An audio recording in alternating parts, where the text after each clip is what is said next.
I know you and I have a lot of musical taste overlap, but there's one band that I love more than most that you could take or leave, and that would be Blink-182. Yeah, I could take or leave.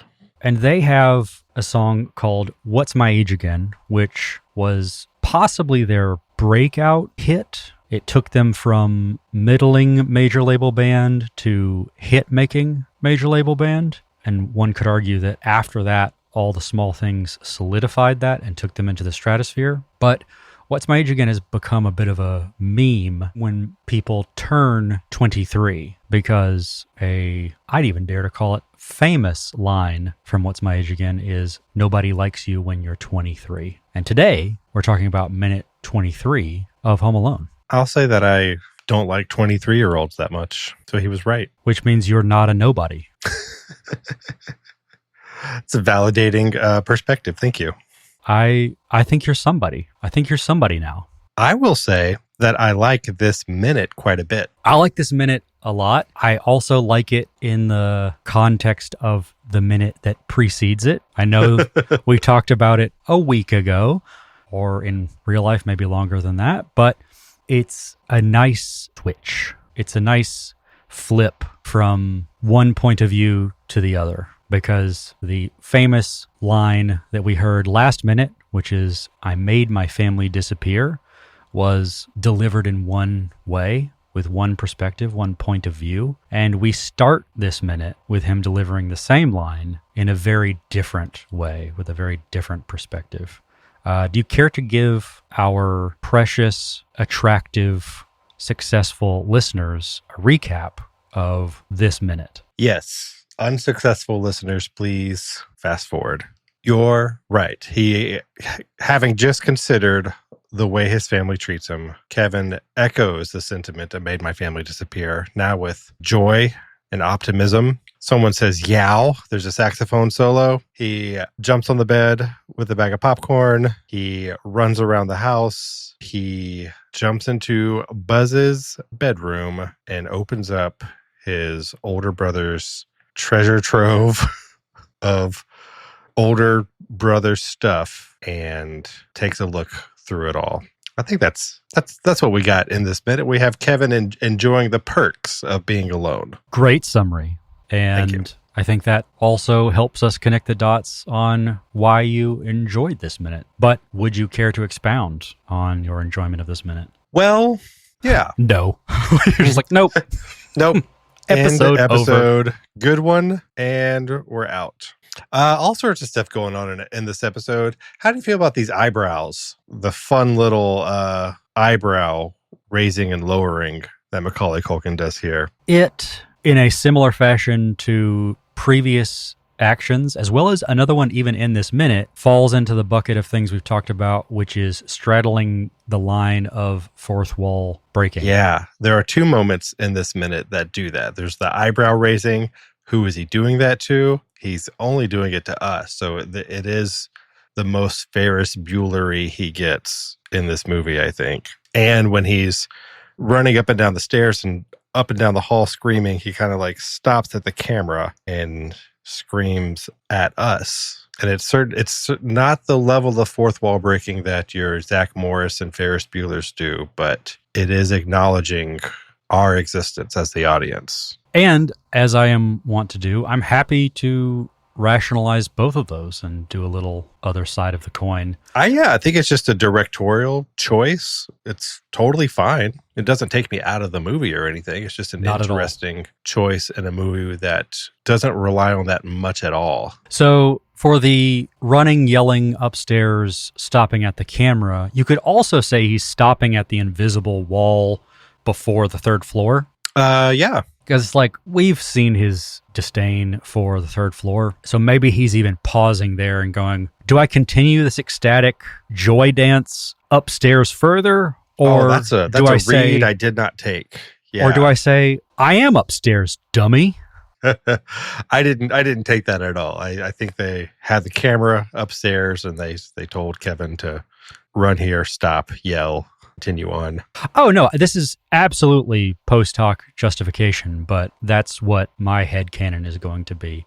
For the eyebrow raise, I actually think it's less troublesome because if I think to being an 8-year-old, I often performed for no one in the same way that grown adults do now with their conversations in the shower. They will rewrite them, rehash arguments, and I think a whole generation of Office viewers will turn to the side and do a Jim smirk. So I totally see him doing an eyebrow raise to the kitchen. Like, I think that's well within the realm of possibility. I had trouble digging up whether or not this saxophone solo generic rock and roll tune is a pre-existing release or made for the movie. I think you and I had similar research drives because I too wanted to find what song this was, because as our well-informed, well-dressed, and generally great vibe-having listeners know, you and I are in a band that writes and performs songs about the film Home Alone. That band is called the Home Alones, but often in our live sets,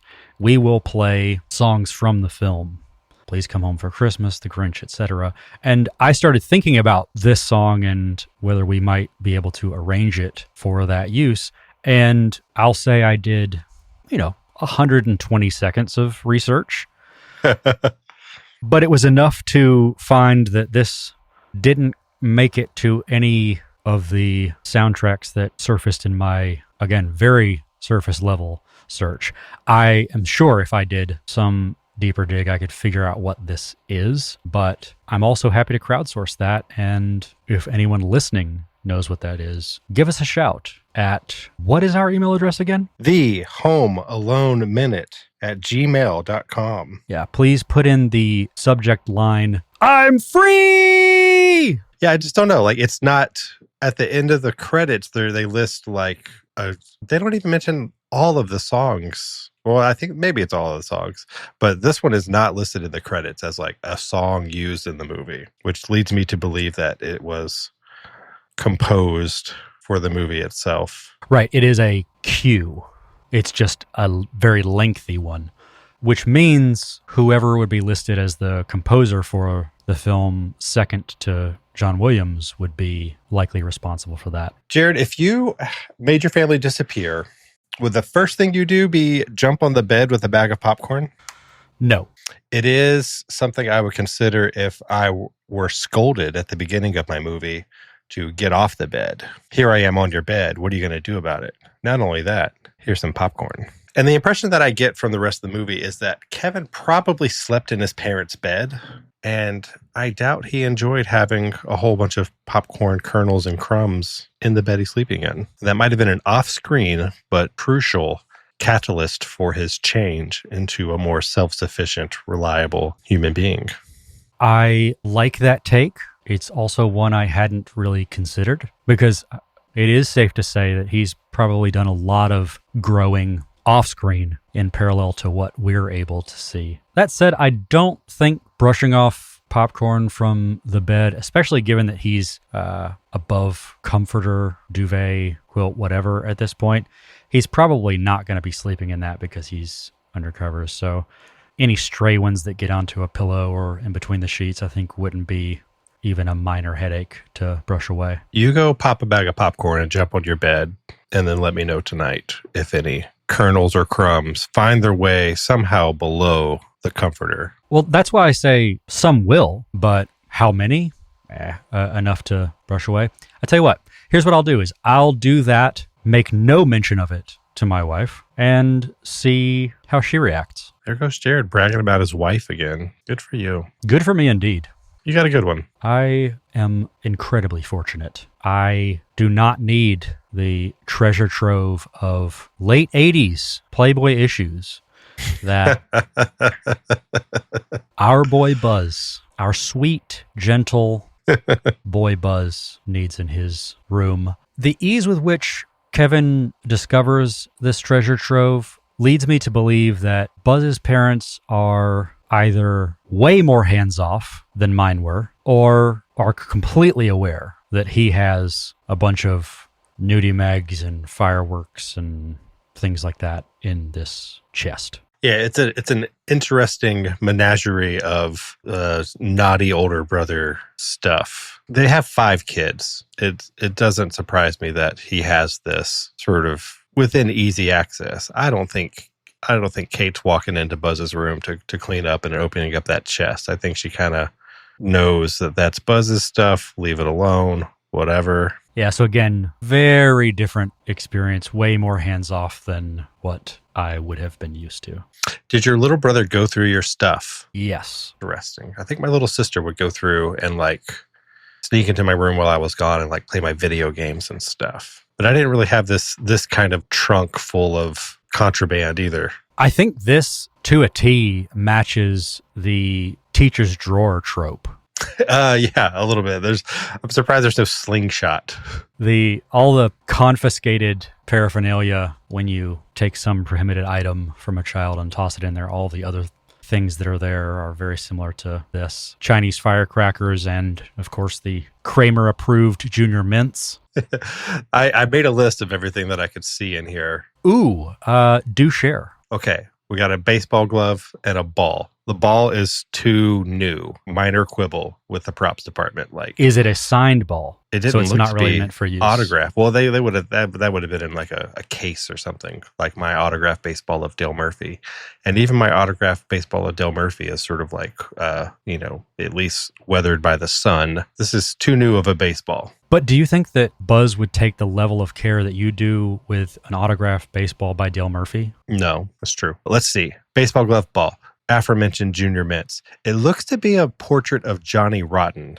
Can you confirm this or not? I tried to look around a lot, try to find a matching portrait of him. I'm pretty sure it's Johnny Rotten. Yeah, you're talking about the Warhol-esque looking image? I believe it is, yeah. Yeah. It looks to be like a diary. It's like a book, but it has like a locket. It's like leather bound? Clasp on it, which... I want the deleted scene out there of what Buzz's poetry sounds like. We've got the famous crunch taters. Yep. We've got what looks to be like just an athletic mouth guard. We have some prepackaged like cookies. We have Twinkies. Yep. We have the classic chiclets, which I haven't seen chiclets in a while. Have you? Are chiclets even still around? I don't know if they are. I think there are binoculars here. We've got some There was something in like a wide glasses kind of case as well. Yeah, there's a couple of things in here that look again like the basement looks like AI generated mess. Like It's kind of hard to tell. So with some standard definition pausing. Sugar babies. Yep. We have the framed picture, which we see later, but like the picture sort of like it's face down. Yeah. Face down. And then we have the July 1989 Playboy and a stack of sort of other magazines, which I guess we could assume are other mature content. So when he picks up the July issue, underneath is, I believe, a Toyota ad. So I think it's the back of another Playboy. But in another shot, when he picks that up, I believe there's another Playboy facing up underneath it as well. Okay. So it may just be a curated collection. Sure. He might be brand loyal here. Do we suppose that Buzz found these in the woods like we all did when we were children? Or did he buy them from a shady convenience store clerk? Jimmy, maybe, from the drugstore? No, I think affluent Chicago suburb. He bought them from a kid at school. I think there's a kid at school whose dad will not Playboy miss some dealer. of his collection. Some back issues. Yeah. July 89, that's a pretty recent issue for Buzz to have like stowed away. Yeah, it might be that the boy at school's dad reads and tosses on a monthly basis. The old read and toss. And this is just fetching from the bin. This might be some dumpster diving. Did you do the level of research on this issue of Playboy that I did? I did want to, but honestly, time constraints got to the point where I could not, because it took me this many views and this long to read and appreciate the pun on the cover. Oh, yeah. Share it with us. The pun is broadcast nudes, which I think is just great. Would you be surprised to hear that it shows up in another movie? I would not be surprised. It shows up in Steven Seagal's Under Siege, Fascinating. right? Because that movie stars Erica Eleniak, maybe mispronouncing her name, and she is the Playmate of the Month for July 1989. So they're looking at that. But that Erica Eleniak is also an actress in her own right. Her first movie was E.T. She is the girl that Elliot kisses after letting all the frogs go in his science classroom. And we're right back to John Williams. What a tangled web we weave. Saxophones and all. Yow! What else do you want to talk about? Oh, I would talk about the framing of the firecrackers. Yes. Jerod, let's talk about these firecrackers. So these are Chinese, obviously. Do they have like Chinese writing on them? I think I missed that detail. I don't recall if they had that, but I do recall it was like made in China or something like that on there. It was like the bomb and thunder and, you know, a lot of generic firework names and made in China and all that. Which I don't know, maybe speaks to them being firecrackers. I don't know. Actual firecrackers? Do you think it's like a champagne situation? Like they're not real firecrackers unless they're made in the firecracker region of China? I never knew. I'm learning some stuff this episode. So they're firecrackers either way, but the framing of them is, I guess you could say, obvious foreshadowing. It's maybe a little too obvious. Is that because he also has dialogue of "I'll save these for later." It almost sounds like he's a video game character adding something to his stash or inventory. I guess would be the word. Yeah, like every time the Kevin of Fallout picks up an item, he says, I'll save these for later." Yeah, it's a little on the nose. But how are we to know where he got those firecrackers from if he didn't explicitly tell us that here they are and he's going to save them for later? Yeah, I would say there are two categories of booby traps. There are the foreshadowed and some more obviously so, and then the non-foreshadowed. So the micro machines that we have already discussed in a previous minute. Foreshadowed. Firecrackers, foreshadowed. Now, Jerod, do the firecrackers count as a booby trap or more of a psychological ruse? To me, the firecrackers sort of serve the same purpose of like the Michael Jordan cutout on a train in terms of fooling the wet bandits into thinking that there are people there. That is fair. I suppose I was too precise because booby traps as an idea is not fully inclusive enough. I suppose zooming out one layer further, I'm thinking more of all the methods used to protect his home. Sure. And speaking of booby traps, the July 1989 issue of Playboy magazine.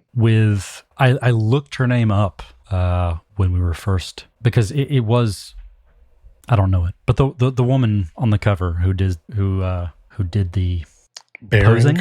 The bearing all? The posing? Okay. The work? The modeling. Yeah. And specifically some very lucrative modeling. Women don't get paid enough. Hero? Maybe. But that's what I'm just saying. You really are doing the work. Like, this is what it takes. Is the Home Alone Minute the bravest podcast? Hard to say. I know this is an unpopular stance to take, but I think women should be paid fairly. And I don't even care what kind of criticism we get for that. No, yeah, we're going to get some emails. Are you ready? No shortchanging. The full 70% or nothing. Find a man doing comparable work. Get the calculator out. Times. Let's see, what would a guy 0.7 charge for this?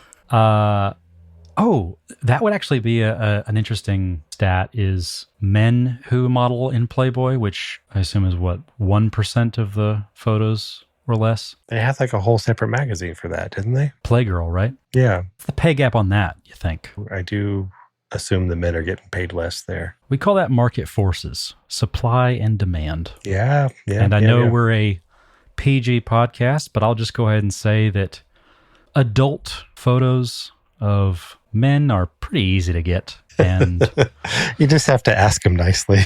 Sometimes you don't even have to ask. Quite often, you don't have to ask. Just smile at them at the cash register at Publix, and then all of a sudden... they will find your number. This is probably terrifying. This is probably our raciest episode of the Home Alone Minute by necessity. We've got an issue of Playboy to reckon with here. Yeah.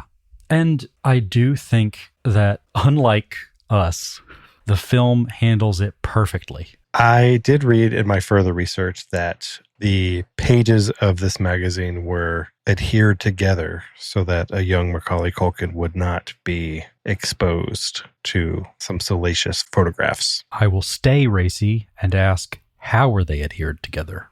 Probably glue. I think they said that they were glued together. Okay, glue. No, but that line is, take a shot, so good. No clothes on anybody. Sickening. It's great because it speaks to his innocence, that he would be excited to dig through his brother's Playboy magazines only to realize that full of content he is not yet interested in. Well, and it does such a great job of keeping you in his head or in his point of view, right? Because even as an adult male that would, in any other context, see a Playboy magazine and be thinking about it for the better part of the rest of the day, in this scene, every time I've seen it, I think about it in that moment quite differently than Kevin does, of course.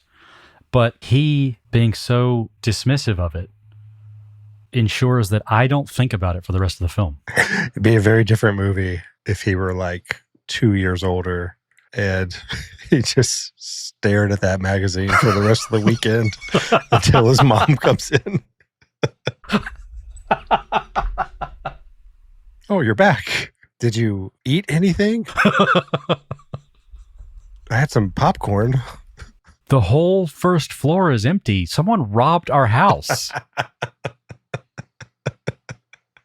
Oh, really? There's just a montage of Harry and Marv, like just they keep walking by the open bedroom door of Buzz, and Kevin's still just staring as they like 2 by 2 carry out the antique furniture, the safe, cash hoards, probably some very fine jewelry. Yeah, because in Buzz's room, I didn't see a stereo or a VCR. No, I don't think he has a TV. Did you have a TV in your room in 1989, 1990? No. Yeah, that was a very late addition. Do we think that Buzz's girlfriend gave him a framed picture of her, or do you think he asked for it? Take your time. I think the former. Me too. Do we think that this is actually Buzz's girlfriend? I think so, but is it possible that Kevin's wrong here? And it just sort of speaks to a strange relationship if this is where he keeps her picture face down in the private stash. That's what led me to believe that he did not ask for it, among many other things, but that is one element of it for sure. Does Buzz know that his girlfriend is ugly? Deep down, maybe. Does Buzz know that his girlfriend is the son of a guy in the art department in a wig? Yeah, you I think, would know this trivia better than I would. Was it art department or was it someone? I think so. I think it would have been on the art department to produce a framed photograph of what could be Buzz's girlfriend. And it's somebody made the decision. That's a pretty mean thing to do to a actual real girl child. Right. Which I wouldn't have even thought about. No, it's a very tactful production move. This is something that I think about often in casting when I'm watching film or television and someone is meant to be the ugly person, the fat person, the whatever. Mm-hmm. You read for that part and you knew that on the day that you showed up to set. Yeah. And I don't know how that I don't think there's any way to protect a child in that situation, though. Well, I think that's kind of what I'm getting at is that first layer of, I don't know how it would feel to sign up for and then be there on the day when the call sheet says ugly person. Yeah. As an adult, like I already can't wrap my head around it. Maybe this is the reason that when movies do have, the homely, plain Jane girl, that they actually use an objectively beautiful person, just give them glasses and a ponytail, because it's mean any other way. Your she's all that situations. Annie Briggs, it's got paint on her overalls. Like if you pick an actress who is sort of objectively, average looking, I guess, by conventional standards or whatever, then there's an air of truth to that that's maybe hurtful. But if you take, what's her name? Hilary Rachel Swank. Wood. Oh, Hilary Swank's not in She's All That. No, I thought you were skipping a couple of steps to that debate on The Office. Oh, no. But if you take her, like, there's no argument. She knows she's a beautiful person. That's not going to knock her down. It's like, I've got this script about this average looking girl. What a stretch for me. So all that to say, if we have a hard time with that for adults, can you imagine when that task is handed to you for a child? Like, how would you navigate that? And of course, they did an amazing job. I'll give it another so good. I think it's such a savvy move. And this kid looks ridiculous. Like, this is even a bad picture of a guy dressed as a girl. It's terrible. Woof is inaccurate. I believe it was Dustin Hoffman talking about Tootsie, like the first time he did the makeup and how emotional he was recognizing that he was not a good-looking woman. Yeah. Like, he, of course, being like a very sensitive person, really went into the depths after that. But it just speaks to how this little boy was probably like, yeah, I probably look ridiculous as a girl. This isn't a film from the 20s. He's still kicking, one would assume. Yeah. This guy laughs about that. He's like... We can only hope that he didn't have a Dustin Hoffman crisis moment where, the whole world rolls over in laughter when Macaulay Culkin says woof when he sees a picture of you. Even if you know that, like, you're dressed up to look like an ugly girl, there's still like a little bit that's got to sting some. Unless you've got a really grounded, mature perspective on the world. Let's hope that he does. Tough guys wear pink. I have 2 items in my notes that I realize we didn't touch on. Let's touch. Just a soft press. I have in my notes blades, ?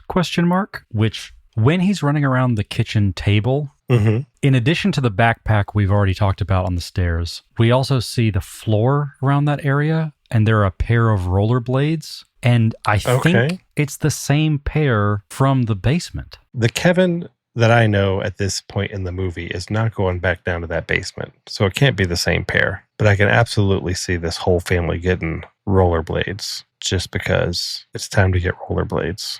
Last Christmas, everybody got a pair. And as we all know, the best part about rollerblades is storing them all over the house. I thought the best part of rollerblades was holding hands with your 4 other siblings and going down the street in a wide berth that no one can get around. The 90s were wild. Did you have rollerblades? No. Inline skates, I believe, are the non-brand name. No, you didn't? How'd you get around? Bike? No, I was a hitchhiker. Just thumbing it. No, I learned to blade as an adult. That's right. Actually, I do remember this. I spent hours and hours learning to blade and still not being that good at the behest of acclaimed film director Andrew Mobley. Second time he's come up on the podcast. Well worth it. We should have him on sometime. He is in many ways my hero. So I think that's fair. Watch him as he goes. And he would also be someone that what I would ask about my last item in my notes. Let's get into it. Is it dialogue? Better come out and pound me. Better come out and pound me. Who's he talking to? He's talking to Buzz, kind of. I believe you have, in the past couple episodes, you've unearthed a new type of theater speech. And maybe there is a term for it already, and I'm just too dumb to not know it. But wherein you are speaking to a possible someone. You're speaking to someone who might be there but is not. So here would be my goal. Before the commencement of this program, for the final minute, I would like to either know what that term is or coin it. If you, dear listener, have a suggestion, we are all ears. By all means, please let us know what we should call speech in a movie, where you're addressing someone, but they're not there. Oh, you'd like an example? How about Buzz, your girlfriend, Woof?